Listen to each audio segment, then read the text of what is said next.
খুব তাড়াতাড়ি আপনাদের সাথে দেখা করবো, খুবই তাড়াতাড়ি, মানে সঙ্গে আপনাদের সাথে দেখা হবে। দেখা করে আপনাদের সাথে কুশল বিনিময় করে সামনে যে আগানো যায়, কিভাবে সবাই মিলে, হিন্দু মুসলমান আমরা সবাই মিলে ঐক্যভাবে আমরা কিভাবে সামনের দিকগুলো আগাতে পারি সেই দিক নির্দেশনা ভাইয়া আপনাদেরকে দিবে, এটা আমি বিশ্বাস করি। আমি ব্যক্তিগতভাবে কি বলবো, এই পাংশা কিন্তু একসময় আমার খুবই পদচারণা ছিল, আর আমার বাড়িও তো বেশি দূরে নয়।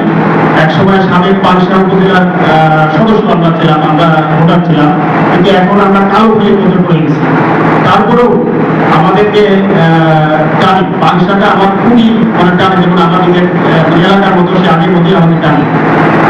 আর ভাই প্রান্তরটা আমাকে দাওয়াত করছে, আমি অনেক কৃতজ্ঞ প্রান্তর দাদার কাছে।